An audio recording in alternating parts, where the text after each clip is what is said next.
Hi friends, welcome to my channel. First time ನನ್ನ channel ನೋಡ್ತೀರಿ, subscribe ಮಾಡ್ಕೊಳ್ಳಿ friend. ಈ ಬ್ಲೌಸ್ ಬಂದ್ಬಿಟ್ಟು ಯಾವುದು ಅಂದರೆ ಗಮ್ ಟಿಪ್ಸ್ದು ವೀಡಿಯೋ ಹಾಕಿದ್ದೀನಿ. ನೀವೇನಾದರೂ ನೋಡಿಲ್ಲ ಅಂದರೆ ಒಂದು ಸಲ ಚೆಕ್ ಮಾಡಿ ಫ್ರೆಂಡ್ಸ್. ಆ ಬ್ಲೌಸ್ ಇದು ಗಮ್ ಹಾಕಿ ಆಲ್ರೆಡಿ ಅಂಟಿಸಿರೋದನ್ನು ಸ್ಟಿಚ್ ಮಾಡ್ತಾ ಇರೋವಂಥದ್ದು. ಈ ಥರ ಬ್ಲೌಸ್ ಇದ್ದಾಗ ನೀವು ಆರಾಮಾಗಿ ಬೇಗ ಸ್ಟಿಚ್ ಮಾಡ್ಬೋದು. ಒಂದೇನಪ್ಪ ಅಂದರೆ ನೀವು ಸುತ್ತ ಸ್ಟಿಚಿಂಗ್ ಹಾಕೊಳ್ಳೋ ಅವಶ್ಯಕತೆ ಇಲ್ಲ. ಮಾಮೂಲಿ ಕೆಳಗಡೆ ಇನ್ನೌಟ್ ಮಾಡೋಕ್ಕಾಗಲ್ಲ ಇದು. ಹಾಗೆ ನಾನು ಫೋಲ್ಡ್ ಮಾಡಿ ಎಮ್ಮಿಂಗ್ ಥರ ಸ್ಟಿಚ್ ಮಾಡ್ತಾಯಿದ್ದೀನಿ. ಅಂದರೆ ಫೋಲ್ಡ್ ಮಾಡಿಬಿಟ್ಟು ಎಮ್ಮಿಂಗ್ ಮಾಡ್ಕೋಬೇಕು, ಇಲ್ಲ ಸ್ಟಿಚಿಂಗ್ ಮಾಡ್ಕೋಬೇಕು. ಓಕೆನಾ? ನಿಮಗೇನಾದರೂ ಎಮ್ಮಿಂಗ್ ಬೇಕು ಅಂದರೆ ಎಮ್ಮಿಂಗ್ ಮಾಡ್ಬೋದು, ಇಲ್ಲ ಬೇಡ ಅಂದರೆ ಸ್ಟಿಚಿಂಗೇ ಮಾಡ್ಕೋಬೋದು. ಓಕೆನಾ? ಡಬಲ್ ಫೋಲ್ಡ್ ಮಾಡಿ ಒಂದು ಸ್ಟಿಚ್ ಹಾಕೊಂಬಿಡಿ ತುದಿಗೆ, ಅದು ನಡೆಯುತ್ತೆ. ಓಕೆನಾ? ಈ ರೀತಿ ಮಾಡ್ಕೋಬೇಕು. ಅಂದರೆ ಸುತ್ತ ನೀಟಾಗಿ ಗಮ್ ಹಾಕಿ ಅಂಟಿಸಿದ್ರೆ ಓಪನ್ ಆಗೋಲ್ಲ. ನೀವೇನಾದರೂ ಗಮ್ ಹಾಕಿಲ್ಲ ಅಂದರೆ ಓಪನ್ ಆಗಿಬಿಡುತ್ತೆ, ಮತ್ತೆ ಸ್ಟಿಚಿಂಗ್ ಹಾಕಬೇಕಾಗುತ್ತೆ. ಓಕೆನಾ? ಅದು ನೆನಪನ್ನ ಇಟ್ಕೋಬೇಕಾಗಿರೋ ವಿಷಯ. ನಾನು ಗಮ್ ಟಿಪ್ಸಲ್ಲಿ ಬೇಗ ಬೇಗ ಸ್ಟಿಚ್ ಮಾಡ್ಬೋದು. ಅಂದರೆ ಸ್ಮೂತಾಗಿರೋ ಬಟ್ಟೆಗಳಿಗೆ ತುಂಬ ಯೂಸ್ ಆಗುತ್ತೆ. ಯಾಕೆಂದರೆ ಅದು ನಾವು ಸ್ಟಿಚ್ ಮಾಡಬೇಕಾದ್ರೆ ಆ ಕಡೆ ಈ ಕಡೆ ಬಳುಕುತ್ತೆ. ಅದು ಬಟ್ಟೆ ಸ್ಮೂತ್ ಇರೋದ್ರಿಂದ ನೀವು ಒಂದು ಕಡೆ ಎಳ್ಕೊಂಡ್ರೆ ಇನ್ನೊಂದು ಕಡೆ ಎಳ್ಕೊಂಡು ಹೋಗುತ್ತೆ. ಅವಾಗೇನಾಗುತ್ತೆ, ಬಿಗಿನರ್ಸ್ಗೆ ತುಂಬಾ ಕಷ್ಟ ಆಗುತ್ತೆ ಸ್ಟಿಚಿಂಗ್ ಮಾಡಬೇಕಾದ್ರೆ. ಅದೇನಾಗುತ್ತೆ, ಆ ಕಡೆ ಈ ಕಡೆ ಹೋಗುತ್ತೆ, ಲೂಸು ಟೈಟು ರಿಂಕಲ್ಸು ಆ ಥರ ಆಗಿ. ಅಂದರೆ ಈ ಥರ ಇದನ್ನು ನಾನು ಕಲಿಬೇಕಾದ್ರೆ ಎಕ್ಸ್ಪೀರಿಯೆನ್ಸ್ ಮಾಡಿದ್ದೀನಿ. ಈ ಥರ ಸ್ಮೂತ್ ಬಟ್ಟೆಗಳಲ್ಲಿ ತೊಗೊಂಬಿಟ್ಟು ಸ್ಟಿಚಿಂಗ್ ಮಾಡೋಕ್ಕೆ ಹೋದರೆ ಒಂದು ಕಡೆ ಸ್ಟಿಚ್ ಮಾಡಿದ್ರೆ ಇನ್ನೊಂದು ಕಡೆ ಲೂಸ್ ಆಗುತ್ತೆ, ಇನ್ನೊಂದು ಕಡೆ ಸ್ಟಿಚ್ ಮಾಡಿದ್ರೆ ಇನ್ನೊಂದು ಕಡೆ ಲೂಸ್ ಆಗುತ್ತೆ. ಬಿಚ್ಚೋದು ಮಾಡೋದು ಈ ಥರ ಎಲ್ಲ ಮಾಡಿ ಎಕ್ಸ್ಪೀರಿಯೆನ್ಸ್ ಇದೆ. ಬಿಗಿನರ್ಸ್ ಆ ಥರ ತೊಂದರೆ ತೊಗೋಬೇಡಿ. ಈ ಥರ ಗಮ್ಮನ್ನ ಹಾಕಿ ನೀಟಾಗಿ ಅಂಟಿಸ್ಬಿಟ್ಟು ಆಮೇಲೆ ಐರನ್ ಮಾಡ್ಕೊಂಬಿಡಿ, ಅಂದರೆ ಒಣಗಿದ ಮೇಲೆ. ಓಕೆನಾ? ಗಮ್ ಹಾಕಿ ಬಿಟ್ಬಿಡಿ ಒಂದು ಅರ್ಧ ಗಂಟೆ. ಒಣಗಿದ್ಮೇಲೆ ನೀವು ಬೆಳಗ್ಗೆ ಸ್ಟಿಚ್ ಮಾಡ್ತೀನಿ ಅಂದರೆ ನೈಟ್ ರೆಡಿ ಮಾಡಿ ಇಟ್ಕೊಬಿಡಿ. ಓಕೆನಾ? ನೋಡಿ, ಅದರಲ್ಲಿ ಸ್ವಲ್ಪ ಒಂದೊಂಚೂರು ಬಟ್ಟೆ ಬಿಟ್ಟಿರೋದಿತ್ತಲ್ಲ, ಅದನ್ನು ಕಟ್ ಮಾಡ್ಕೊತಾ ಇದ್ದೀನಿ. ಕಟ್ ಮಾಡ್ಕೊಂಡು ಮಾಮೂಲಿ ಡೈರೆಕ್ಟಾಗಿ ಕೆಳಗಡೆ ಫೋಲ್ಡ್ ಮಾಡಿ ಸ್ಟಿಚ್ ಮಾಡ್ಕೊಳ್ಳೋದು. ಓಕೆನಾ? ಸ್ಟಿಚ್ ಮಾಡಾದಮೇಲೆ ಈಗ ಸ್ಲೀವ್ಸು ಹಾಗೇ ನೆಕ್ಕು ಹಾಗೇ ಕೆಳಗಡೆ ಫೋಲ್ಡ್ ಮಾಡಿ ಸ್ಟಿಚ್ ಮಾಡ್ಕೊಬೋದು, ಇಲ್ಲ ಎಮ್ಮಿಂಗ್ ಮಾಡ್ಕೊಬೋದು, ನಿಮ್ಮ ಆಪ್ಷನ್ ಅದು. ಇದಕ್ಕೆ ಡಾಟ್ ಇಟ್ಕೊತಾ ಇದ್ದೀನಿ. ಇದೇ ರೀತಿ ಸುತ್ತ ಸ್ಟಿಚಿಂಗ್ ಏನು ಹಾಕಿಲ್ಲ ನಾನು. ಓಕೆನಾ? ಯಾಕೆಂದರೆ ನೆಕ್ಕಿಗೆಲ್ಲ ಅಂಟಿಸ್ಬಿಟ್ಟಿರೋದ್ರಿಂದ ನೆಕ್ಕಲ್ಲಿ ಬಂದು ಪೈಪಿಂಗ್ ಬರುತ್ತೆ. ಓಕೆನಾ? ಹಂಗಾಗಿ ಇದರಲ್ಲಿ ಇನ್ನೌಟ್ ಮಾಡೋಕ್ಕಾಗೋದಿಲ್ಲ. ಒಂದು ನೇರವಾಗಿ ನೀವು ಪೈಪಿಂಗು ಇಲ್ಲ ಎಮ್ಮಿಂಗು ಮಾಡ್ಕೋಬೇಕಾಗುತ್ತೆ. ಓಕೆನಾ? ಯಾಕೆಂದರೆ ಸ್ಮೂತಾಗಿರೋ ಬಟ್ಟೆಗಳನ್ನ ಈ ಥರ ರೆಡಿ ಮಾಡಿಬಿಟ್ಟು ನೀವು ಆ ಥರ ಎಮ್ಮಿಂಗು ಇಲ್ಲ ಪೈಪಿಂಗು ಸ್ಟಿಚ್ ಮಾಡ್ಕೋಬೋದು, ತೊಂದರೆ ಏನಿಲ್ಲ. ಓಕೆನಾ? ಈ ರೀತಿ ಸ್ವಲ್ಪ ಆ ಕಡೆ ಈ ಕಡೆ ಒಂದೊಂಚೂರು ಬಟ್ಟೆ ಇರುತ್ತಲ್ಲ, ಅದು ಕಟ್ ಮಾಡ್ಕೊತಾ ಇದ್ದೀನಿ. ಕಟ್ ಮಾಡಿಬಿಟ್ಟು ನೀಟಾಗಿ ಇವಾಗ ಡಾಟ್ ಎಲ್ಲ ಹಿಡ್ದಾಗಿದೆ, ಮಧ್ಯದಲ್ಲಿರೋ ಬಟ್ಟೆನ ಕಟ್ ಮಾಡ್ಕೊಂಬಿಡ್ಬೇಕು. ಆಮೇಲೆ ಇದು ಬಂದ್ಬಿಟ್ಟು ಫ್ರಂಟು ನೋಡಿ, ಸೈಡಲ್ಲಿ ಸ್ವಲ್ಪ ಬಿಟ್ಟಿದ್ದೆ ಬಟ್ಟೆ ಇರುತ್ತಲ್ಲ, ಸೈಡಲ್ಲಿ ಒಂದೊಂಚೂರು ಅದನ್ನು ಕಟ್ ಮಾಡಿ ತೆಗೆದು ಬಿಡ್ತಾಯಿದ್ದೀನಿ. ಓಕೆನಾ? ಇದನ್ನು ನೀವೇನಾದರೂ ವೀಡಿಯೋ ನೋಡಿಲ್ಲ ಅಂದರೆ ಗಮ್ ಟಿಪ್ಸ್ದು ಹೋಗಿ ನೋಡಿ, ಆವಾಗ ನಿಮಗೆ ಗೊತ್ತಾಗುತ್ತೆ. ಓಕೆನಾ? ಯಾವ ರೀತಿಯಾಗಿ ಗಮ್ ಹಾಕೋದು, ಆ ಥರ ಹಾಕೋದ್ರಿಂದ ಬಟ್ಟೆ ಒಂಚೂರು ಸರಿಯೋದಿಲ್ಲ. ನೀಟಾಗಿ ಇವಾಗ ನಾನು ಆಲ್ರೆಡಿ ತೋರಿಸ್ತಾ ಇದ್ದೀನಿ ನೋಡಿ, ಅದು ಗಮ್ ಹಾಕಿರೋದ್ರಿಂದ ಒಂಚೂರು ಆ ಕಡೆ ಬಟ್ಟೆ ಸರಿಯಲ್ಲ. ನೀಟಾಗಿ ಸ್ಟಿಚ್ ಮಾಡ್ತಾಯಿದ್ದೀನಿ. ಓಕೆನಾ? ಹಾಗಾಗಿ ಈ ರೀತಿ ನೀವು ಬೇಗನೆ ಸ್ಟಿಚ್ ಮಾಡ್ಕೋಬೋದು. ಓಕೆನಾ? ಅಂದರೆ ಬಟ್ಟೆ ಸರಿಯದೇ ಇರೋ ಕಾರಣ ನೀಟಾಗಿ ಸ್ಟಿಚ್ ಮಾಡ್ಕೊಳ್ಳೋಕ್ಕೆ ಈಸಿಯಾಗಿರುತ್ತೆ, ಅದು ಬಿಗಿನರ್ಸ್ಗೆ. ಓಕೆನಾ? ಈ ರೀತಿ ಡಾಟ್ ಇಟ್ಕೊಂಡು ಎರಡೂ ಕಡೆಯೂ ಅದೇ ರೀತಿ ಈ ಥರ ಡಾಟ್ ಇಟ್ಕೊಳ್ಳಿ. ನೋಡಿ ಎಷ್ಟು ಈಸಿಯಾಗಿ ಸ್ಟಿಚ್ ಮಾಡ್ಬೋದಲ್ವ. ಹಾಗಾಗಿ ನೀವು ಈ ಥರ ಗಮ್ ಟಿಪ್ಸ್ನ ಯೂಸ್ ಮಾಡ್ಕೊಳ್ಳಿ. ಆ ಬ್ಲೌಸ್ ಇದು 40 ಸೈಜಿನ ಎದೆ ಸುತ್ತಳತೆ ಬ್ಲೌಸ್ ಆಗಿರುತ್ತೆ. ಓಕೆನಾ? ಇದು ಫುಲ್ಲು ಡೀಟೇಲ್ ಇದೆ, ಅಂದರೆ ಫುಲ್ಲು ಸ್ಟಿಚಿಂಗ್ ವೀಡಿಯೋ ಇದು. ನಾನು ಒಂದು ಸ್ವಲ್ಪನೂ ಕಟ್ ಮಾಡಿಲ್ಲ, ಫುಲ್ಲು ಹಾಕಿದ್ದೀನಿ. ಫುಲ್ ವೀಡಿಯೋ ನೋಡಿ, ನಿಮಗೆ ಗೊತ್ತಾಗುತ್ತೆ. ಓಕೆನಾ? ಆಲ್ರೆಡಿ ಕಟಿಂಗ್ ವೀಡಿಯೋ ಹಾಕಿದ್ದೀನಿ, ಬೇಕು ಅಂದರೆ ಚೆಕ್ ಮಾಡಿ. ಮಾಮೂಲಿ ಕಟಿಂಗ್ ವೀಡಿಯೋನೂ ಇದೆ, ಗಮ್ಮನ್ ಟಿಪ್ಸ್ ವೀಡಿಯೋ ಇದೆ. ಇವಾಗ ಇದು ಸ್ಟಿಚಿಂಗ್ ವೀಡಿಯೋ. ಓಕೆನಾ? ಈ ರೀತಿ ನೀವು ರೆಡಿ ಮಾಡ್ಕೊಬೋದು. ಇದು ಏನಿಲ್ಲ, ರೌಂಡ್ ನೆಕ್ಕೆ ಬರುತ್ತೆ. ಓಕೆನಾ? ಇದೇನು ಎಕ್ಸ್ಟ್ರಾ ಏನೂ ಬರೋಲ್ಲ, ರೌಂಡ್ ನೆಕ್ಕಲ್ಲೇ ಬರುವಂಥದ್ದು, ಡಿಸೈನ್ ಏನೂ ಇಲ್ಲ. ಅದೇ ಹೇಳ್ದಂಗೆ ನಾನೇ ಪೈಪಿಂಗ್ ಕೊಟ್ಟಿದ್ದೆ. ಯಾಕೆಂದರೆ ಸ್ಮೂತಾಗಿರೋ ಬಟ್ಟೆಗಳಿಗೆ ಈ ಥರ ಸ್ಟಿಚ್ ಮಾಡಿ ಬೇಗನೂ ಕೆಲಸ ಆಗುತ್ತೆ. ಪೈಪಿಂಗ್ ಕೊಟ್ಬಿಡಿ, ಇಲ್ಲ ರೆಡಿ ಪೈಪಿಂಗ್ ಇದ್ದರೆ ರೆಡಿ ಪೈಪಿಂಗೇ ಕೊಟ್ಬಿಡಿ.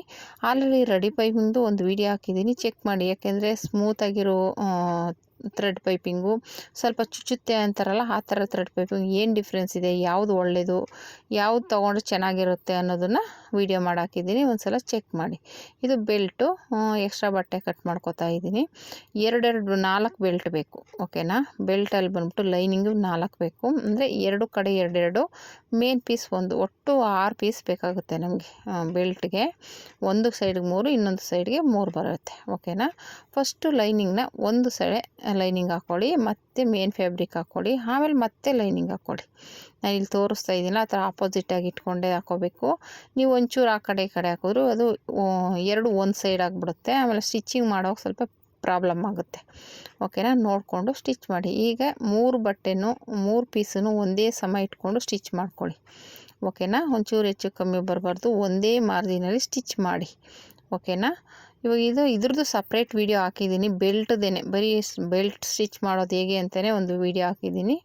ಗೊತ್ತಿಲ್ಲ ಅಂದರೆ ಒಂದು ಸಲ ಚೆಕ್ ಮಾಡಿ. ಓಕೆನಾ, ಇದು ಸ್ವಲ್ಪ ಫಾಸ್ಟ್ ಆಗಿರೋದ್ರಿಂದ ನಿಮಗೆ ಡೀಟೇಲಾಗಿ ಬೇಕು ಅಂದರೆ ನೋಡಿ. ಅದು ಪ್ರತಿಯೊಂದು ಮೊದಲನೇ ಪೀಸ್ ಯಾವುದು, ಎರಡನೇ ಪೀಸ್ ಯಾವುದು, ಮೂರನೇ ಪೀಸು ಯಾವ ರೀತಿ ಕಟ್ಟಿಂಗ್ ಮಾಡಬೇಕು, ಯಾವ ರೀತಿ ಸ್ಟಿಚ್ ಮಾಡಬೇಕು, ಯಾವ ರೀತಿ ಬೆಲ್ಟ್ ಅಟ್ಯಾಚ್ ಮಾಡೋದು ಅನ್ನೋದೆಲ್ಲ ಇದೆ, ಫುಲ್ ವೀಡಿಯೋ ಇದೆ ನೋಡಿ.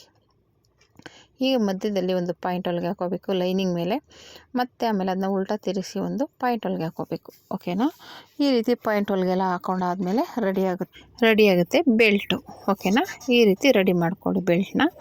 ಬೆಲ್ಟ್ ಆದಮೇಲೆ ಬೆಲ್ಟ್ ರೆಡಿ ಮಾಡಿ ಸೈಡ್ಗೆ ಇಟ್ಕೊಳ್ಳಿ. ಆಮೇಲೆ ಫ್ರಂಟು ರೆಡಿಯಾಗಿದೆ.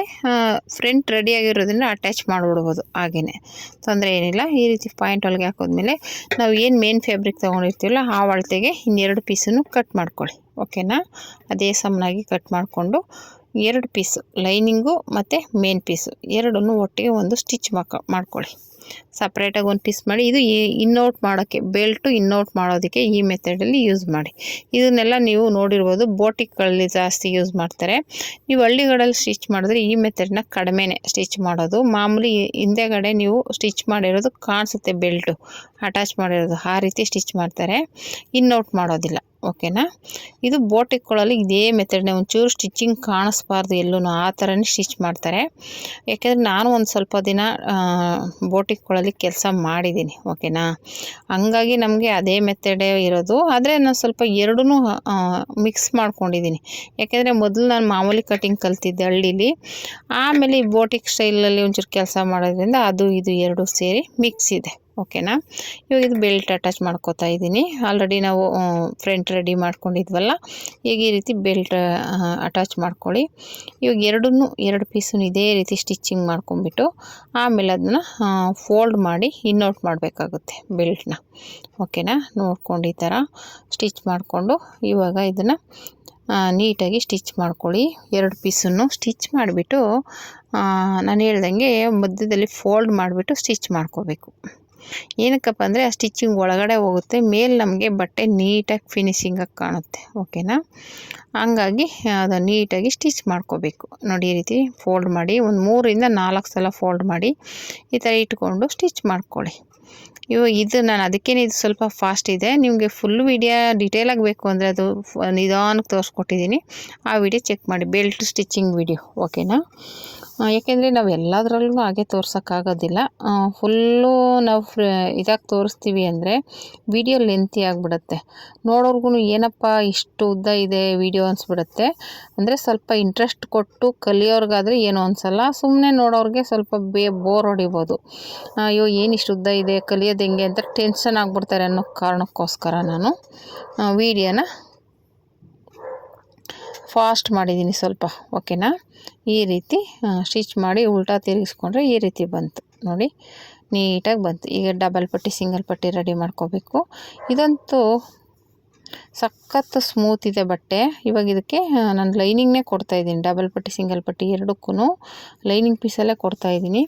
ಏನಕ್ಕಪ್ಪ ಅಂದರೆ ಒಂದೊಂದು ಸಲ ನೀವು ಈ ಥರ ಸ್ಮೂತಾಗಿರೋ ಬಟ್ಟೆಗೆ ಆ ಬಟ್ಟೆ ಕೊಟ್ಟರೆ ಅದು ಉಕ್ಸ್ ಹಾಕುವಾಗಲೇ ಹರಿದೋಗ್ಬೋದು. ಹಂಗಾಗಿ ನೋಡಿ ಸ್ಟಿಚ್ ಮಾಡ್ಕೊಳ್ಳಿ. ಓಕೆನಾ, ಬಟ್ಟೆ ಇದ್ದರೆ ಕೊಡ್ಬೋದು, ತೊಂದರೆ ಏನಿಲ್ಲ. ಇಲ್ಲ ಅಂದಾಗ ಈ ಥರ ಲೈನಿಂಗ್ನೇ ಕೊಡಬೇಕಾಗುತ್ತೆ. ಅದು ಸಿಂಗಲ್ ಪಟ್ಟಿ ಮತ್ತು ಡಬಲ್ ಪಟ್ಟಿ. ಡಬಲ್ ಪಟ್ಟಿ ಯಾವಾಗಲೂ ಮೇಲೆ ಬರುತ್ತೆ, ಸಿಂಗಲ್ ಪಟ್ಟಿ ಯಾವಾಗಲೂ ಒಳಗಡೆ ಫೋಲ್ಡಿಂಗ್ ಆಗುತ್ತೆ. ಅದೊಂದು ಮೈಂಡಲ್ಲಿ ಸೆಟ್ ಮಾಡ್ಕೊಳ್ಳಿ. ಯಾಕೆಂದರೆ ಒಂದೊಂದು ಸಲ ಮೇಲೆ ಇಟ್ಬಿಟ್ಟು ಒಳಗಡೆ ಫೋಲ್ಡ್ ಮಾಡಿಬಿಡ್ತೀವಿ, ಒಳಗಡೆ ಇಟ್ಟು ಮೇಲೆ ಫೋಲ್ಡ್ ಮಾಡಿಬಿಡ್ತೀವಿ. ಮೈಂಡಲ್ಲಿ ಕೂತ್ಕೊಂಡಿರ್ಬೇಕದು. ಡಬಲ್ ಪಟ್ಟಿ ಅಂದರೆ ಒಳಗಡೆ ಫೋಲ್ಡಿಂಗು, ಮೇಲ್ಗಡೆ ಫೋಲ್ಡಿಂಗ್ ಬರುತ್ತೆ. ಸಿಂಗಲ್ ಪಟ್ಟಿ ಅಂದರೆ ಒಳಗಡೆ ಹೋಗುತ್ತೆ ಅಂತ ಅದು ನೆನಪಿಟ್ಕೊಂಡು ಸ್ಟಿಚ್ ಮಾಡಬೇಕಾಗುತ್ತೆ. ಆಮೇಲೆ ಐನು ನಾನು ಇದರಲ್ಲೇ ಮಾಡಿದೆ, ಮಿಷಿನಲ್ಲಿ ಐ ಮಾಡಿದೆ.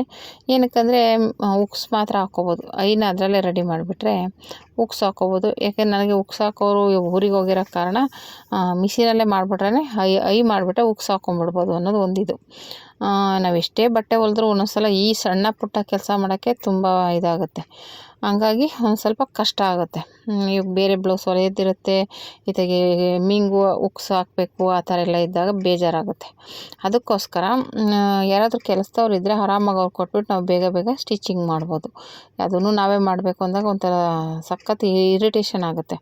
ಯಾಕಂದರೆ ಆ ಥರ ಮಾಡ್ಕೊಳಕ್ಕಾಗಲ್ಲ, ಆದ್ರೂ ಮಾಡಲೇಬೇಕು, ನಾವೇ ಕೆಲಸ ಮಾಡಬೇಕಾಗತ್ತೆ, ನಾವೇ ಸ್ಟಿಚ್ ಮಾಡಿ ಕೊಡಬೇಕು, ಇನ್ನೇನು ಮಾಡೋದಕ್ಕಾಗಲ್ಲ, ಆ ಥರ ಆಗ್ಬಿಡುತ್ತೆ. ಓಕೆನಾ. ಇವಾಗ ಈ ರೀತಿ ಫೋಲ್ಡ್ ಮಾಡಿ ಸ್ಟಿಚ್ ಮಾಡ್ಕೊಳ್ಳಿ ನೀಟಾಗಿ. ಈ ರೀತಿ ಸ್ಟಿಚ್ ಮಾಡ್ಕೊಂಡಾದಮೇಲೆ ಮತ್ತೆ ಇದು ಉಕ್ಸ್ ಪಟ್ಟಿ, ಈಗ ಡಬಲ್ ಪಟ್ಟಿ ಎರಡೂ ನೋಡ್ಕೊಳ್ಳಿ. ಇವಾಗ ಎರಡು ರೆಡಿ ಇದೆ ನೋಡಿ. ಈಗ ಮತ್ತೆ ಜೈಂಟ್ ಮಾಡ್ಕೋಬೇಕು. ಜೈಂಟ್ ಮಾಡಿಬಿಟ್ಟು ಈ ಪೀಸ್ ಬಂದುಬಿಟ್ಟು ಬ್ಲೌಸಲ್ಲೇ ಬಂದಿರುವಂಥ ಪೀಸು. ನಾನು ಆಲ್ರೆಡಿ ಗಮ್ಮ ಕಾಣಿಸಿರೋದ್ರಿಂದ ಎಕ್ಸ್ಟ್ರಾ ಪೀಸ್ ಬಂದಿದೆ. ಇವಾಗ ಇದಕ್ಕೆ ಮೇಲೆ ಅದು ಪೈಪಿಂಗು ಮತ್ತು ಲೇಸ್ ಥರ ಬಂದಿದೆ, ಅದನ್ನು ಹಾಗೆ ಅಟ್ಯಾಚ್ ಮಾಡ್ತಾಯಿದ್ದೀನಿ. ಸುಮ್ಮನೆ ಅದು ನಾವು ಹಂಗೆ ಮೊದಲೇ ಅಟ್ಯಾಚ್ ಮಾಡೋಕ್ಕಾಗಲ್ಲ, ತೆಗೆದುಬಿಟ್ಟು ಸಪ್ರೇಟಾಗಿ ಮತ್ತು ಅದನ್ನು ಎರಡು ಸ್ಲೀವ್ಸ್ಗೂ ಅಡ್ಜಸ್ಟ್ ಮಾಡ್ತಾಯಿದ್ದೀನಿ, ಎರಡು ಭಾಗ ಮಾಡಿ. ಓಕೆನಾ. ಈ ರೀತಿ ಮಾಡ್ಕೋಬೇಕಾಗುತ್ತೆ ಒಂದೊಂದ್ಸಲ, ಯಾಕೆಂದರೆ ಅದು ಎಕ್ಸ್ಟ್ರಾ ಲೇಸು ಒಂದೊಂದು ಸೈಡ್ ಇರುತ್ತೆ. ನಾವು ಸ್ಟಿಚಿಂಗ್ ಮಾಡುವಾಗ ನಮ್ಗೆ ಹೇಗೆ ಬೇಕೋ ಕಟ್ ಮಾಡ್ಕೋತೀವಿ. ಆಮೇಲೆ ಬಾರ್ಡ್ರ್ ಅದು ಚಿಕ್ಕದಾಗಿರೋದ್ರಿಂದ ಒಂದು ಸೈಡಲ್ಲಿ ತೆಗೆದುಬಿಟ್ಟು ಅಟ್ಯಾಚ್ ಮಾಡ್ಬೋದು, ತೊಂದರೆ ಏನಿಲ್ಲ. ಮಾಮೂಲಿ ಸ್ಯಾರಿ ಬ್ಲೌಸ್ ಥರ ಆಗ್ಬಿಟ್ರೆ ಕಷ್ಟ, ಒಂದೇ ಸೈಡ್ ಕಟ್ ಮಾಡ್ಕೋಬೇಕು ನಾವು, ಫ್ರಂಟ್ ಆಗಲಿ ಬ್ಯಾಕ್ ಆಗಲಿ ಸ್ಲೀವ್ಸ್ ಆಗಲಿ ಆ ಥರ ಇರುತ್ತೆ. ಓಕೆನಾ. ಈ ಥರ ಎರಡೂ ಸ್ಲೀವ್ಸೂ ಈ ಥರ ಸ್ಟಿಚ್ ಮಾಡ್ಕೊಳ್ಳಿ, ಅದು ಪೈಪಿಂಗ್ ಕೊಟ್ಟು ನೀಟಾಗಿರುತ್ತೆ. ಓಕೆನಾ. ಇದೆಲ್ಲ ಆದಮೇಲೆ ನೆಕ್ಕಿಗೇನು ಪೈಪಿಂಗ್ ಕೊಡಬೇಕಾಗುತ್ತೆ. ನಾನು ಸ್ವಲ್ಪ ಇರೋ ಬಟ್ಟೆಲೆ ಥ್ರೆಡ್ ಪೈಪಿಂಗ್ ಕೊಡೋಣ ಅಂದ್ಕೊಂಡೆ, ಇದಕ್ಕೆ ಮ್ಯಾಚಿಂಗ್ ಇರಲಿಲ್ಲ. ಹಾಗಾಗಿ ಈ ಥರ ಕ್ರಾಸ್ ಪಟ್ಟಿನೇ ಕಟ್ ಮಾಡ್ಕೋತಾ ಇದ್ದೀನಿ. ಇರೋ ಬಟ್ಟೆಲೆ ಅಡ್ಜಸ್ಟ್ ಮಾಡಿ ಹೊಲಿಯೋಣ ಬಿಡು, ಇನ್ನೇನು ಮಾಡೋದು ಅಂದ್ಬಿಟ್ಟು ಕಟ್ ಮಾಡ್ಕೋತಾ ಇದ್ದೀನಿ. ಕಟ್ ಮಾಡಿಬಿಟ್ಟು ಇವಾಗ ಜೈಂಟ್ ಮಾಡ್ಕೊಳ್ಳೋದೇ ಒಂದು ದೊಡ್ಡ ಕೆಲಸ.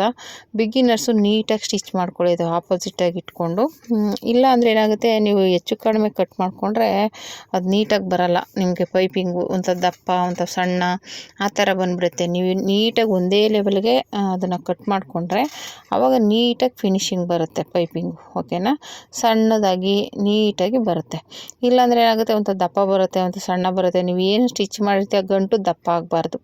ಆ ಥರ ಸ್ಟಿಚ್ ಮಾಡಾದ್ಮೇಲೆ ತುದಿ ಕಟ್ ಮಾಡ್ಕೊಳ್ಳಿ. ಇಲ್ಲ ಅಂದರೆ ದಪ್ಪ ಬರುತ್ತೆ, ಹೇಳ್ದಂಗೆ ಒಂದೊಂದು ಕಡೆ ದಪ್ಪ ಒಂದೊಂದು ಕಡೆ ಸಣ್ಣ ಬರುತ್ತೆ, ಅವಾಗ ನೋಡೋಕ್ಕೆ ಚೆನ್ನಾಗಿ ಕಾಣಿಸಲ್ಲ ಪೈಪಿಂಗು. ಅದಕ್ಕೋಸ್ಕರ ನಾನು ಹಂಗೂ ಥ್ರೆಡ್ ಪೈಪಿಂಗ್ ಕೊಡೋಣ ಅಂತಲೇ ಗೆಸ್ ಮಾಡಿದೆ, ಆದರೆ ಕಲರ್ ಮ್ಯಾಚಿಂಗ್ ಇರಲಿಲ್ಲ. ಇದ್ದಿದ್ರೆ ನಾನು ಪೈಪಿಂಗ್ನೇ ಕೊಟ್ಬಿಡ್ತೀನಿ, ನೋಟ್ ಮಾಡ್ಕೋತಿದ್ದೆ. ಅವಾಗ ಏನಾಗ್ತಿತ್ತು, ಬೇಗ ಇನ್ನೂ ಕೆಲಸ ಫಾಸ್ಟಾಗಿ ಆಗ್ತಿತ್ತು. ಹಾಗಾಗಿ ಇವಾಗ ಇರೋದನ್ನೇ ಅಡ್ಜಸ್ಟ್ ಮಾಡೋಣ ಬಿಡು ಅಂದ್ಬಿಟ್ಟು ಇನ್ನೇನು ಮಾಡೋದು ಅಂದ್ಬಿಟ್ಟು ಈಗ ನಾನು ಸೈಡು ಜೈಂಟ್ ಮಾಡ್ಕೋತಾ ಇದ್ದೀನಿ. ಅದು ಪೈಪಿಂಗ್ ಕೊಡೋಕ್ಕೆ ಪಟ್ಟಿನೆಲ್ಲ ಜೈಂಟ್ ಮಾಡಿಕೊಂಡೆ. ಇವಾಗ ನಾನು ಹೇಳ್ದಂಗೆ ಅದು ನೀಟಾಗಿ ಜೈಂಟ್ ಮಾಡ್ಕೊಳ್ಳಿ. ಎಕ್ಸ್ಟ್ರಾ ಕ್ರಾಸಾಗಿರೋವೆಲ್ಲ ಕಟ್ ಮಾಡ್ಕೊಂಬಿಡಿ. ಇಲ್ಲಾಂದರೆ ನೀವು ಸ್ಟಿಚಿಂಗ್ ಮಾಡೋವಾಗ ಅದು ಒಂಥರ ಅಕ್ವರ್ಡಾಗಿ ಕಾಣಿಸುತ್ತೆ, ನೀಟಾಗಿ ಬರೋಲ್ಲ ಫಿನಿಶಿಂಗ್ ಪೈಪಿಂಗು.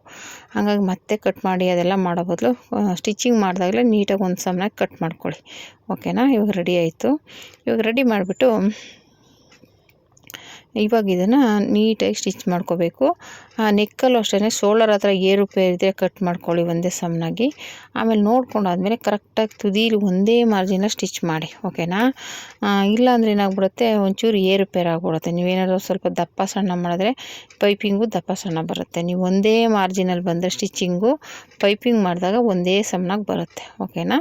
ಈ ರೀತಿ ರೆಡಿ ಮಾಡ್ಕೊಂಬಿಟ್ಟು ಒಂದು ಸ್ವಲ್ಪ ಚೆಕ್ ಮಾಡ್ಕೊಳ್ಳಿ, ಅದು ಉದ್ದಕ್ಕೂ ನೆಕ್ಕಿಗೆ ಸಾಕಾಗುತ್ತಾ ಇಲ್ಲ ಇನ್ನೊಂದು ಪೀಸ್ ಕೊಡಬೇಕಾ ಅನ್ನೋದು ಚೆಕ್ ಮಾಡ್ಕೋಬೇಕು. ಏನಕ್ಕಪ್ಪ ಅಂದರೆ ನೀವು ಸ್ಟಿಚಿಂಗ್ ಮಾಡಬೇಕಾದ್ರೆ ಅದು ಕಮ್ಮಿ ಇದ್ದರೆ ಮತ್ತೆ ಜಾಯಿಂಟ್ ಮಾಡಬೇಕಾಗುತ್ತೆ. ನಾನು ಯಾವಾಗಲೂ ಫ್ರಂಟ್ನ ಈ ಥರ ಎರಡೂ ಈ ಥರ ಇಟ್ಕೊಂಡು ಸ್ಟಿಚ್ ಮಾಡ್ಕೊಂಡ್ಬಿಡ್ತೀನಿ ತುದಿಗೆ ಫಸ್ಟು, ಆಮೇಲೆ ಅದು ಇನ್ನೋಟ್ ಮಾಡ್ತೀನಿ. ಯಾಕಪ್ಪ ಅಂದರೆ ಶೋಲ್ಡರ್ ಹತ್ರ ನಾವು ಓರ್ಲಾಕ್ ಮಾಡೋ ಅವಶ್ಯಕತೆ ಇರೋಲ್ಲ ಈ ರೀತಿ ಸ್ಟಿಚ್ ಮಾಡಿಕೊಂಡ್ರೆ. ಓಕೆನಾ. ಇದು ನಾನು ಆಗಿನಿಂದ ಅಭ್ಯಾಸ ಆಗಿರೋದ್ರಿಂದ ನಾನು ಇದೇ ರೀತಿಯೇ ಸ್ಟಿಚ್ ಮಾಡೋದು. ಓಕೆನಾ. ಇದು ಶೋಲ್ಡರ್ನ ಮಾತ್ರ ಈ ರೀತಿ ಸ್ಟಿಚಿಂಗ್ ಆದಮೇಲೆ ಆಮೇಲೆ ನಾವು ಎಮ್ಮಿಂಗ್ ಪಟ್ಟಿ ಅದೇ ಪೈಪಿಂಗ್ ಪಟ್ಟಿ ರೆಡಿ ಮಾಡ್ಕೊಂಡಿದ್ದೀವಲ್ಲ ಅದನ್ನು ನೀಟಾಗಿ ಸ್ಟಿಚ್ ಮಾಡ್ಕೋಬೇಕು. ಓಕೆನಾ. ಡಬ್ಬ ಸ್ಟಿಚ್ ಹಾಕ್ಕೊಳ್ಳಿ. ಇವಾಗ ಒಂದೇ ಮಾರ್ಜಿನಲ್ಲಿ ಅದನ್ನು ಇಟ್ಟು ಸ್ಟಿಚ್ ಮಾಡಬೇಕು. ನಿಮಗೇನಾದರೂ ಅಲ್ಲಿ ಶೋಲ್ಡರ್ ಹತ್ರ ಹೆಚ್ಚು ಕಡಿಮೆ ಇದ್ದರೆ ಕಟ್ ಮಾಡಿಬಿಡಿ. ಓಕೆನಾ. ಒಂದು ಸಮ ಮಾಡ್ಕೊಳ್ಳಿ. ಇವಾಗ ಇದನ್ನು ತುದಿಗಿಟ್ಟು ಒಂದೇ ಮಾರ್ಜಿನಲ್ಲಿ ಸ್ಟಿಚ್ ಮಾಡ್ಕೊಳ್ಳಿ. ಒಂದು ಚೆಕ್ ಮಾಡ್ಕೊಳ್ಳಿ ಹೆಚ್ಚು ಕಡಿಮೆ ಇದೆಯಾ ಅಂತ. ಒಂಚೂರು ಬಟ್ಟೆ ಕಡಿಮೆ ಬಂತು, ನಾನು ಇನ್ನೊಂದು ಪೀಸ್ನ ಹಾಗೆ ಜಾಯಿಂಟ್ ಮಾಡ್ಕೋತಾ ಇದ್ದೀನಿ. ಏನಕ್ಕಪ್ಪ ಅಂದರೆ ನಾನು ಆಗಲೇ ಹೇಳಿದಾಗೆ ಒಂದು ಸಾಕಾಗಲಿಲ್ಲ ಅಂದರೆ ಮತ್ತೆ ಜಾಯಿಂಟ್ ಮಾಡ್ಕೊಳ್ಳೇಬೇಕಾಗುತ್ತೆ. ಈ ರೀತಿ ಇಟ್ಕೊಂಡು ಸ್ಟಿಚ್ ಮಾಡ್ಕೊಳ್ಳಿ. ನೀಟಾಗಿ ಸ್ಟಿಚ್ ಮಾಡಿಬಿಟ್ಟು ಆದಮೇಲೆ ಈ ಥರ ಫೋಲ್ಡ್ ಮಾಡ್ಕೋಬೇಕು. ನಾವು ಏನು ಸ್ಟಿಚ್ ಮಾಡಿದ್ದೀವಲ್ಲ ಅಷ್ಟಕ್ಕೆ ಮಾರ್ಜಿನ್ಗೆ ಫೋಲ್ಡ್ ಮಾಡ್ಕೊಳ್ಳಿ. ನಾನು ಇಲ್ಲಿ ತೋರಿಸ್ತಾ ಇದ್ದೀನಿ, ಆ ಥರ ಫೋಲ್ಡ್ ಮಾಡಿ ಸ್ಟಿಚ್ ಮಾಡ್ಕೊಂಡಾದ್ಮೇಲೆ ಆಮೇಲೆ ಅದರ ಕೆಳಗಡೆ ಬಟ್ಟೆ ಇರುತ್ತಲ್ಲ ಎಕ್ಸ್ಟ್ರಾ, ಅದು ಸ್ಟಿಚ್ ಆದಮೇಲೆ ಅದು ಕಟ್ ಮಾಡಿ ತೆಗೆದುಬಿಡಿ. ಅದು ತೆಗೆದುಬಿಟ್ಟು ಮತ್ತೆ ಇನ್ನೊಂದು ಫೋಲ್ಡ್ ಮಾಡಿ ಪೈಪಿಂಗ್ ಸ್ಟಿಚ್ ಮಾಡಬೇಕು. ಓಕೆನಾ? ಅಂದರೆ ಒಂದು ಸಲ ಸ್ಟಿಚ್ ಮಾಡಿದ್ರೆ ನಿಮಗೆ ಒಂದು ಐಡಿಯಾ ಬರುತ್ತೆ. ಇಲ್ಲ ಅಂದರೆ ಹೇಗೆ ಸ್ಟಿಚ್ ಮಾಡೋದು, ಹಿಂಗೆ ಸ್ಟಿಚ್ ಮಾಡೋದು ಅನ್ನೋಕ್ಕೆ ಅನಿಸುತ್ತೆ. ಓಕೆನಾ? ಹಾಗಾಗಿ ಫಸ್ಟು ನೋಡಿಕೊಂಡು ಸ್ಟಿಚ್ ಮಾಡಿ. ಓಕೆನಾ? ಈ ರೀತಿ ಸ್ಟಿಚಿಂಗ್ ಆಯಿತು ನೋಡಿ. ಇವಾಗ ಅದನ್ನ ಎಕ್ಸ್ಟ್ರಾ ಬಟ್ಟೆ ಕಟ್ ಮಾಡಿಬಿಟ್ಟು ನೀಟಾಗಿ ಸಣ್ಣದಾಗಿ ಫೋಲ್ಡ್ ಮಾಡಿ ಸ್ಟಿಚ್ ಮಾಡಿ. ಯಾಕೆಂದರೆ ಸ್ಮೂತಾಗಿ ಇರೋದ್ರಿಂದ ಬಟ್ಟೆ ನೀಟಾಗಿ ಬಳುಕುತ್ತೆ, ನೀಟಾಗಿ ಬರುತ್ತೆ ಪೈಪಿಂಗು. ಓಕೆನಾ? ಎಷ್ಟು ಸಣ್ಣದಾಗಿ ಮಾಡ್ತೀರಾ ಅಷ್ಟು ಸಣ್ಣದಾಗಿ ಬರುತ್ತೆ, ಒಂಥರ ಚೆನ್ನಾಗಿ ಬರುತ್ತೆ. ಒಬ್ಬೊಬ್ಬರು ಈ ಥರ ರೆಡಿಮೇಡ್ ಬೇಡ, ಈ ಥರ ಸೀರೆ ಬಟ್ಟೆಲೇ ಕೊಡಿ ಅನ್ನೋರು ಇದ್ದಾರೆ. ಓಕೆನಾ? ಅಂದರೆ ಇದು ರೆಡಿದು ಇರಲಿಲ್ಲ ನನ್ನ ಹತ್ರ ಮ್ಯಾಚಿಂಗು, ಅದಕ್ಕೋಸ್ಕರ ನಾನು ಎಕ್ಸ್ಟ್ರಾ ಅದರಲ್ಲೇ ಪೀಸ್ ಕಟ್ ಮಾಡಿ ಅದರಲ್ಲೇ ಪೈಪಿಂಗು ಸ್ಟಿಚ್ ಮಾಡಿದೆ. ಇವಾಗ ಅದಕ್ಕೆ ಎಕ್ಸ್ಟ್ರಾ ಬಟ್ಟೆ ಇರೋದನ್ನು ಕಟ್ ಮಾಡ್ಕೊತಾ ಇದ್ದೀನಿ ನೀಟಾಗಿ. ತೆಗೆದುಬಿಟ್ಟು ಇವಾಗ ಅದನ್ನು ನೀಟಾಗಿ ಸಣ್ಣದಾಗಿ ಫೋಲ್ಡ್ ಮಾಡಿ ಪೈಪಿಂಗ್ ಕೊಡಬೇಕು. ಇದೇ ಪೈಪಿಂಗ್ ಸ್ಟಿಚಿಂಗ್ ಮಾಡೋದು. ನಾವು ಎಷ್ಟು ಸಣ್ಣದಾಗಿ ಒಂದೇ ಮಾರ್ಜಿನಲ್ಲಿ ಸ್ಟಿಚ್ ಮಾಡಬೇಕು, ಕೆಳಗಡೆ ನೀಟಾಗಿ ಸ್ಟಿಚಿಂಗ್ ಬರಬೇಕು. ನಾವೇನು ಫೋಲ್ಡ್ ಮಾಡ್ತೀವಲ್ಲ ಬಟ್ಟೆ, ಅದಕ್ಕೆ ನೀಟಾಗಿ ಸ್ಟಿಚಿಂಗ್ ಕೂತ್ಕೊಂಡಾಗಲೇ ಅದು ಮೇಲೆ ನೀಟಾಗಿ ಬರೋದು ಪೈಪಿಂಗು. ನೀವು ಕೆಳಗಡೆ ಬಟ್ಟೆ ಕೂತ್ಕೊಳ್ದೆ ಒಂದು ಮೇಲೆ ಕೆಳಗೆ ಇಲ್ಲ ಓಪನ್ ಆಗೋದು ಆ ಥರ ಆದರೆ ನೀಟಾಗಿ ಬರೋಲ್ಲ. ಓಕೆನಾ? ಅದನ್ನು ನೀಟಾಗಿ ತುದಿಲೇ ಇಟ್ಕೊಂಡು ಸ್ಟಿಚ್ ಮಾಡ್ಕೋಬೇಕಾಗುತ್ತೆ. ಅದೊಂದು ಟ್ರಿಕ್ ಅಷ್ಟೇ. ಅದು ನಾವು ಕೈಯಲ್ಲಿ ಹೇಗೆ ಇಟ್ಕೋತೀವಿ ಅನ್ನೋದ್ರ ಮೇಲೆ ಹೋಗುತ್ತೆ. ಅದು ನಾವು ಸುಮ್ಮನೆ ಇವಾಗ ತಿರುಗಿಸಿ ಸ್ಟಿಚ್ ಮಾಡೋದು ಅಂತೀವಲ್ಲ ಆ ಥರ ಅಲ್ಲ, ಕೈಯಲ್ಲಿ ನೀಟಾಗಿ ಇಟ್ಕೊಂಡು ಸ್ಟಿಚ್ ಮಾಡಬೇಕು. ಅದು ಮೇನ್ ಟ್ರಿಕ್ ಇದು. ಓಕೆನಾ? ಅಲ್ಲಿ ನಾನು ತೋರಿಸ್ತಾ ಇರುವಾಗೆ ನೀಟಾಗಿ ಇಟ್ಕೊಂಡು ಸ್ಟಿಚ್ ಮಾಡ್ಕೋಬೇಕು ಪೈಪಿಂಗ್ನ. ನಾನು ಸ್ವಲ್ಪ ಫಾಸ್ಟ್ ಮಾಡಿದ್ದೀನಿ, ಜಾಸ್ತಿ ಫಾಸ್ಟ್ ಮಾಡಿಲ್ಲ. ವಿಡಿಯೋ ಲೆಂತಿ ಇದೆ, ಸ್ವಲ್ಪ ಗೊತ್ತಾಗಲಿ ಅನ್ನೋದಕ್ಕೋಸ್ಕರ ಹಾಕಿದ್ದೀನಿ. ಫುಲ್ ವಿಡಿಯೋ ನೋಡಿ, ಸ್ಟಿಚಿಂಗ್ ವಿಡಿಯೋ ಸ್ಟಾರ್ಟಿಂಗಿಂದ ಫುಲ್ ಎಂಡ್ವರೆಗೂ ಸ್ಟಿಚಿಂಗ್ ವಿಡಿಯೋ ಇದೆ. ಓಕೆನಾ? ಇದು ಫುಲ್ ವಿಡಿಯೋ ಹಾಕಿದ್ದೀನಿ. ಅದೇ ಹೇಳ್ದಂಗೆ ಜಾಸ್ತಿ ಫಾಸ್ಟ್ ಮಾಡಿಲ್ಲ, ಸ್ಲೋ ಆಗೇ ತೋರಿಸಿದ್ದೀನಿ, ಅರ್ಥ ಆಗಲಿ ಅನ್ನೋದಕ್ಕೆ ಕಾರಣ. ಬಿಗಿನರ್ಸ್ಗೆ ಸ್ವಲ್ಪ ಹೆಂಗೆ ಹಾಕಿದ್ರೂ ಅರ್ಥ ಆಗೋದಿಲ್ಲ, ಅದಕ್ಕೋಸ್ಕರ ಸ್ವಲ್ಪ ನಿಧಾನಕ್ಕೆ ತೋರಿಸಿ ಹಾಕಿದ್ದೀನಿ. ಓಕೆನಾ? ಫುಲ್ ವಿಡಿಯೋ ನೋಡಿದ್ರೆ ನಿಮಗೆ ಗೊತ್ತಾಗುತ್ತೆ ಸ್ಟೆಪ್ ಬೈ ಸ್ಟೆಪ್ ಯಾವ ರೀತಿ ಸ್ಟಿಚಿಂಗ್ ಮಾಡಿದ್ದೀನಿ ಅನ್ನೋದು. ಓಕೆನಾ? ಹಂಗಾಗಿ ಇವಾಗ ಇದು ಪೈಪಿಂಗ್ನ ಕೊಟ್ಟಾದಮೇಲೆ ನೀಟಾಗಿ ಸ್ಟಿಚ್ ಮಾಡ್ಕೊಂಡಾದ್ಮೇಲೆ ನಾವು ಸ್ಲೀವ್ಸ್ ಅಟ್ಯಾಚ್ ಮಾಡ್ಕೋಬೇಕಾಗುತ್ತೆ. ಒಂದ್ಸಲ ಚೆಕ್ ಮಾಡ್ಕೋಬೇಕು ಸ್ಟಿಚಿಂಗ್ ಕರೆಕ್ಟಾಗಿ ಬಂದಿದೆಯಾ ಇಲ್ವಾ. ಅದೇನಾಗುತ್ತೆ, ನಾವು ಮೇಲ್ಗಡೆ ಸ್ಟಿಚ್ ಮಾಡ್ತೀವಿ, ಕೆಳಗಡೆ ಫೋಲ್ಡ್ ಮಾಡೋದ್ರಿಂದ ಸ್ಟಿಚಿಂಗ್ ಬಿದ್ದಿರಲ್ಲ. ಅದಕ್ಕೆ ಒಂದ್ಸಲ ಚೆಕ್ ಮಾಡ್ಕೊಂಬಿಡಿ. ಓಕೆನಾ? ಒಂದ್ಸಲ ನೋಡಿ ಎಷ್ಟು ನೀಟಾಗಿ ಪರ್ಫೆಕ್ಟಾಗಿ ಬಂದಿದೆ. ರೌಂಡ್ ನೆಕ್ಕು ತುಂಬ ಚೆನ್ನಾಗಿ ಬಂದಿದೆ. ಈಗ ಸ್ಲೀವ್ಸ್ ಹತ್ರ ಇವಾಗ ಅಕಸ್ಮಾತ್ ಅಲ್ಲೇನು ಹೆಚ್ಚು ಕಡಿಮೆ ಇದ್ದರೆ ನೋಡ್ಕೊಂಡು ಇದು ಮಾಡ್ಕೋಬೇಕು. ಮತ್ತು ಈ ಸ್ಲೀವ್ಸ್ಗೆ ಸ್ವಲ್ಪ ಜಾಯಿಂಟಿಂಗ್ ಬಂತು, ಅಂದರೆ ಮೇನ್ ಫ್ಯಾಬ್ರಿಕ್ ಇತ್ತು, ಲೈನಿಂಗ್ ಜಾಯಿಂಟಿಂಗ್ ಬಂತು. ಈ ಜಾಯಿಂಟಿಂಗ್ ಒಬ್ಬೊಬ್ರು ಈ ಥರ ಇದ್ದರೆ ಮಾಡೋದೇ ಇಲ್ಲ. ಏನಕ್ಕಪ್ಪ ಅಂದರೆ ನಾವು ಸ್ಟಿಚ್ ಮಾಡ್ತೀನಿ, ಒಂಚೂರು ಇದ್ರೂ ಬಿಡೋಲ್ಲ. ಏನಕ್ಕೆ ಅಂದರೆ ಇವಾಗ ಸ್ಟಿಚ್ ಮಾಡಿರ್ತೀವಿ, ಅಕಸ್ಮಾತ್ ಅವ್ರು ದಪ್ಪ ಸಣ್ಣದಾಗಿ ಬಿಚ್ಕೊಡಾಗ ಏನಾಗುತ್ತೆ, ಕಂಕ್ಳ ಹತ್ರ ಬಟ್ಟೆ ಇಲ್ಲ ಅಂದರೆ ಅದು ಓಪನ್ ಆಗಿಬಿಡುತ್ತೆ, ಅವಾಗ ನೀಟಾಗಿ ಕೂತ್ಕೊಳ್ಳಲ್ಲ. ಅದಕ್ಕೋಸ್ಕರ ಏನು ಮಾಡ್ತೀನಿ, ನಾನು ತುದಿವರೆಗೂ ನೀಟಾಗಿ ಬಟ್ಟೆ ಹಾಕಿ ಸ್ಟಿಚ್ ಮಾಡಿರ್ತೀನಿ. ಅಕಸ್ಮಾತ್ ಅವ್ರು ಬಿಚ್ಕೊಂಡ್ರು ಅದು ನೀಟಾಗಿರಬೇಕು. ಓಕೆನಾ? ಇವಾಗ ದಪ್ಪ ಆದರೂ ಅಂದ್ಬಿಟ್ಟು ಒಳಗೆ ಬಿಚ್ಚಿದ್ರೆ ಅದು ನೀಟಾಗಿ ಕುತ್ಕೋಬೇಕು. ಅದಕ್ಕೋಸ್ಕರ ನಾನು ಸೈಡಲ್ಲಿ ಎಷ್ಟೇ ಆದ್ರೂ ಬಟ್ಟೆ ಅಟ್ಯಾಚ್ ಮಾಡಿ ಸ್ಟಿಚ್ ಮಾಡೋದು. ಆದರೆ ಮೇನ್ ಫ್ಯಾಬ್ರಿಕ್ ಇತ್ತು, ಅದರ ಲೈನಿಂಗ್ ಸಾಕಾಗಿರಲಿಲ್ಲ, ಆ ಲೈನಿಂಗ್ಗೆ ಸ್ವಲ್ಪ ಅಟ್ಯಾಚ್ ಮಾಡಿ ಸ್ಟಿಚ್ ಮಾಡ್ಕೊಂಡಿದ್ದೀನಿ. ಓಕೆನಾ? ಈ ರೀತಿ ಸೈಡ್ ಜಾಯಿಂಟಿಂಗ್ದು ವೀಡಿಯೋಗಳು ಹಾಕಿದ್ದೀನಿ. ಬೇಕು ಅಂದರೆ ಇದಾದರೆ ಸ್ವಲ್ಪ ಇದೆ, ಒಂದೊಂದು ಅರ್ಧಕ್ಕರ್ಧನೇ ಜಾಯಿಂಟ್ ಮಾಡಬೇಕಾಗುತ್ತೆ. ಆ ಥರ ಇರುತ್ತೆ. ಮೇನ್ ಫ್ಯಾಬ್ರಿಕ್ಕು ಜಾಯಿಂಟ್ ಮಾಡಬೇಕು, ಲೈನಿಂಗ್ ಬಟ್ಟೆನೂ ಜಾಯಿಂಟ್ ಮಾಡಬೇಕು, ಆ ಥರ ಇರುತ್ತೆ. ಓಕೆನಾ? ಅದೂ ಅಷ್ಟೇ ಯಾವ ರೀತಿ ಸ್ಟಿಚ್ ಮಾಡಬೇಕು ಅಂದರೆ ನನ್ನದು ವಿಡಿಯೋ ಇದೆ, ಚೆಕ್ ಮಾಡಿ. ಓಕೆನಾ? ಸ್ಲೀವ್ಸ್ಗೆ ಜಾಸ್ತಿ ಬಟ್ಟೆ ಕಡಿಮೆ ಬಂದಾಗ ಯಾವ ರೀತಿ ಸ್ಟಿಚ್ ಮಾಡೋದು ಅನ್ನೋದ್ರ ಬಗ್ಗೆ ವಿಡಿಯೋ ಇದೆ. ಓಕೆನಾ? ಇವಾಗ ಇದು ಶೋಲ್ಡ್ರ್ ಮಧ್ಯೆ ಇಟ್ಕೊಂಡು ನಾವು ನ್ಯಾಚ್ ಹಾಕಿರ್ತೀವಲ್ಲ ಸ್ಲೀವ್ಸಲ್ಲಿ, ಅದು ಕರೆಕ್ಟಾಗಿ ಈ ರೀತಿ ಇಟ್ಕೊಂಡು ಸ್ಟಿಚ್ ಮಾಡಿ. ಫಸ್ಟು ಒಂದು ಕಡೆ ಸ್ಟಿಚ್ ಮಾಡ್ಕೊಳ್ಳಿ, ಆಮೇಲೆ ಇನ್ನೊಂದು ಕಡೆ ಸ್ಟಿಚ್ ಮಾಡಿ. ಜಾಸ್ತಿ ಎಳೆಯೋಕ್ಕೆ ಹೋಗ್ಬೇಡಿ, ನಾವು ನ್ಯಾಚ್ ಹಾಕಿರ್ತೀವಲ್ಲ ಕರೆಕ್ಟಾಗಿ ಮ್ಯಾಚ್ ಆಗಬೇಕು.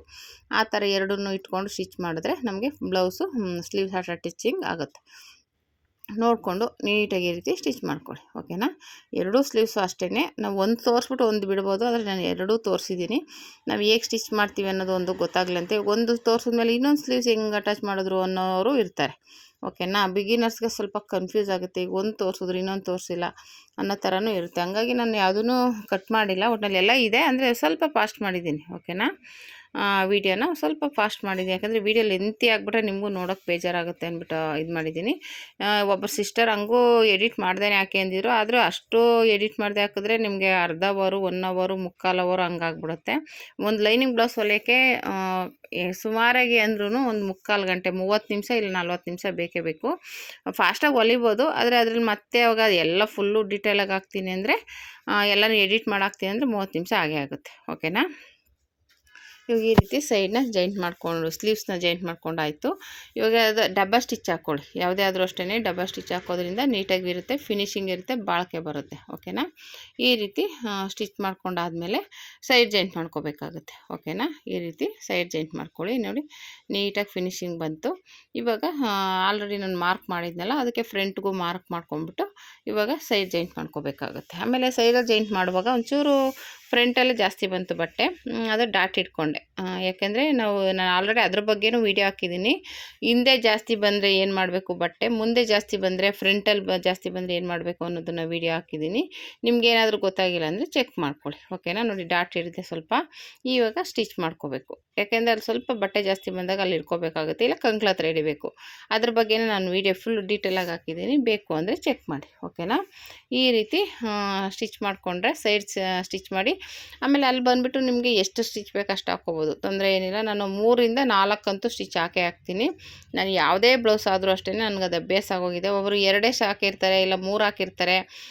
ಹಂಗಾಗಿ 3 ಮಿನಿಮಮ್ ಅಂದರೂ 3 ಅಂತೂ ಹಾಕ್ತೀನಿ. ಅದ್ರ ಮೇಲೆ 4 ಸ್ಟಿಚ್ಚು ಹಾಕ್ತೀನಿ. ಒಬ್ರಿಗೆ ಇವಾಗ ಟೈಟ್ ಆದರೆ ಬಿಚ್ಕೊಳ್ಳೋಕ್ಕಿಲ್ಲ, ಒಂದು ಹೆಚ್ಚಾಗಿ ಹಾಕ್ಬಿಡಿ ಅಂತಾರೆ. ಅದಕ್ಕೋಸ್ಕರ ಅವ್ರು ಹೇಳೋಕ್ಕೆ ಮುಂಚೆನೇ ನಾನು 4 ಸ್ಟಿಚ್ ಹಾಕ್ಬಿಡ್ತೀನಿ. ಅವಾಗ ಏನಾಗುತ್ತೆ, ಅಕಸ್ಮಾತ್ ಅವ್ರಿಗೆ ಟೈಟು ಲೂಸು ಆಯಿತು ಅಂದರೆ ಬಿಚ್ಕೊಳ್ಳೋಕ್ಕೆ ಈಸಿ ಆಗುತ್ತೆ, ಮತ್ತೆ ಅವ್ರು ವಾಪಸ್ ತೊಗೊಬರಲ್ಲ. ಇವಾಗ ಟೈಟ್ ಆಯಿತು ಅಂದರೆ ಒಂದು ಹೊಲಿಗೆ ಬಿಚ್ಕೋತಾರೆ, ಅವಾಗ ಆರಾಮಾಗಿ ಇರುತ್ತೆ. ಓಕೆನಾ. ಈ ರೀತಿ ಸ್ಟಿಚ್ ಮಾಡ್ಕೊಂಡು ಎಕ್ಸ್ಟ್ರಾ ಬಟ್ಟೆ ಕಟ್ ಮಾಡಿಬಿಟ್ರೆ ರೆಡಿ ಆಯಿತು. ಇವಾಗ ಇದು ರೆಡಿ ಆದಮೇಲೆ ಮತ್ತು 2 ಸೈಡೂ ಅದೇ ರೀತಿ ಸ್ಟಿಚ್ ಮಾಡ್ಕೋಬೇಕು. ಓಕೆನಾ. ಇವಾಗ ಇನ್ನೊಂದು ಸೈಡೂ ಸೇಮ್ ಅದೇ ರೀತಿಯೇ ಫ್ರಂಟಲ್ಲಿ ಸ್ವಲ್ಪ ಡಾಟ್ ಇಟ್ಕೊಂಡ್ಬಿಟ್ಟು ಸ್ಟಿಚ್ ಮಾಡ್ಕೋಬೇಕಾಗುತ್ತೆ. ಮತ್ತು ಇವಾಗ ಈ ಥರ ಸ್ಟಿಚ್ ಮಾಡ್ಕೊಂಡು ನಾನು ಆಗಲೇ ತೋರಿಸ್ದಾಗ್ಲೇ ಇದು ಜೈಂಟ್ನ ಸೈಡ್ ಜೈಂಟ್ನ ನೀಟಾಗಿ ಈ ರೀತಿ ಇಟ್ಕೊಂಡು ಸ್ಟಿಚ್ ಮಾಡ್ಕೊಳ್ಳಿ. ಕರೆಕ್ಟಾಗಿ ಅದು ನಾವು ನ್ಯಾಚ್ ಹಾಕಿರ್ತೀವಲ್ಲ, ಎರಡೂ ಒಟ್ಟಿಗೆ ಬರಬೇಕು. ಆ ಥರ ಬಂದಾಗಲೇ ನಿಮಗೆ ಫಿಟ್ಟಿಂಗ್ ನೀಟಾಗಿ ಬರೋದು. ಒಂಚೂರು ಮೇಲೆ ಕೆಳಗೆ ಆದ್ರೂ ಅದು ಕಂಕ್ಳ ಹತ್ರ ಲೂಸ್ ಬರೋದು, ಟೈಟ್ ಆಗೋದು ಆಗುತ್ತೆ. ಓಕೆನಾ. ಅದು ಎರಡು ಒಟ್ಟಿಗೆ ಬರೋ ಥರ ನೋಡ್ಕೋಬೇಕು ನೀವು. ಓಕೆನಾ. ಇವಾಗ ಈ ರೀತಿ ಸ್ಟಿಚಿಂಗ್ ಆಯಿತು. ಇವಾಗ ನಾನು ಹೇಳ್ದಂಗೆ 3ರಿಂದ 4 ಸ್ಟಿಚ್ ಹಾಕೋತೀನಿ. ನಿಮಗೆ ಕಂಫರ್ಟಬಲ್ ಆಗುತ್ತೆ ಅಂದರೆ ನಿಮ್ಗೆ ಎಷ್ಟು ಬೇಕು ಅಷ್ಟು ಹಾಕೋಬೋದು, ಅದರಲ್ಲಿ ಏನು ತೊಂದರೆ ಇಲ್ಲ. 2 ಆದರೂ ಹಾಕ್ಕೊಳ್ಳಿ, 3 ಆದರೂ ಹಾಕ್ಕೊಳ್ಳಿ, ಇಲ್ಲ 4 ಆದರೂ ಹಾಕ್ಬೋದು. ಓಕೆನಾ. ಇವಾಗ ಇದು ಸ್ಟಿಚ್ ಮಾಡ್ಕೊಂಡಾದಮೇಲೆ ಬ್ಲೌಸು ರೆಡಿ ಆಗುತ್ತೆ. ಓಕೆನಾ. ಈ ರೀತಿ ನೀವು ಫುಲ್ಲು ವಿಡಿಯೋ ನೋಡಿದ್ರೆ ನಿಮಗೆ ಗೊತ್ತಾಗುತ್ತೆ ಯಾವ ರೀತಿ ಸ್ಟಿಚಿಂಗ್ ಮಾಡೋದು ಅಂತ. ಓಕೆನಾ. ನಾನು ಫುಲ್ಲು ಸ್ಟಾರ್ಟಿಂಗಿಂದನೂ ತೋರಿಸಿದ್ದೀನಿ. Sleeves, belt, front, back, piping, side jointing ಎಲ್ಲ ಫುಲ್ಲು ಸ್ಟೆಪ್ ಬೈ ಸ್ಟೆಪ್ಪಾಗಿ ತೋರಿಸ್ಕೊಟ್ಟಿದ್ದೀನಿ. ನನಗೆ ಎಷ್ಟು ಈಸಿಯಾಗಿ ಹೇಳ್ಕೊಡೋಕ್ಕಾಗುತ್ತೋ ಅಷ್ಟು ಈಸಿಯಾಗಿ ಹೇಳ್ಕೊಟ್ಟಿದ್ದೀನಿ. ಏನಾದರೂ ಡೌಟ್ಸ್ ಇದ್ದರೆ ಕಮೆಂಟ್ ಮಾಡಿ. ಬೇಕು ಅಂದರೆ ಅದು ಇನ್ನೂ ಏನಾದರೂ ನಿಮ್ಮ ಡೌಟ್ಸ್ನ ಕ್ಲಿಯರ್ ಮಾಡೋಕ್ಕೆ ಟ್ರೈ ಮಾಡ್ತೀನಿ. ಓಕೆನಾ. ನೋಡಿ ಈ ರೀತಿ ಬಂತು. ಸೈಡೆಲ್ಲ ಎಷ್ಟು ನೀಟಾಗಿ ಜೈಂಟಿಂಗ್ ಎಲ್ಲ ಆಯಿತು. ಓಕೆನಾ. ಈ ರೀತಿ ಆಯಿತು. ಇದು ಬಂದ್ಬಿಟ್ಟು ಬ್ರಾ ಪಟ್ಟಿ. ಅದನ್ನು ನಾನು ಯಾವುದೇ ಕಾರಣಕ್ಕೂ ಮಿಸ್ ಮಾಡಲ್ಲ. ಒಬ್ಬರು ಬೇಕು ಅಂತ ಕೇಳಿ ಅಂದರೆ ಅಳತೆ ಬ್ಲೌಸಲ್ಲಿ ಇದ್ದರೆ ಹಾಕ್ತೀನಿ, ಇಲ್ಲಾಂದರೆ ಹಾಕಲ್ಲ. ಓಕೆನಾ. ಬ್ರಾ ಪಟ್ಟಿ ಇದು ಪಟ್ಟಿ ಈ ರೀತಿ ರೆಡಿ ಆಯಿತು ನೋಡಿ. ಓಕೆನಾ. Thank you for watching.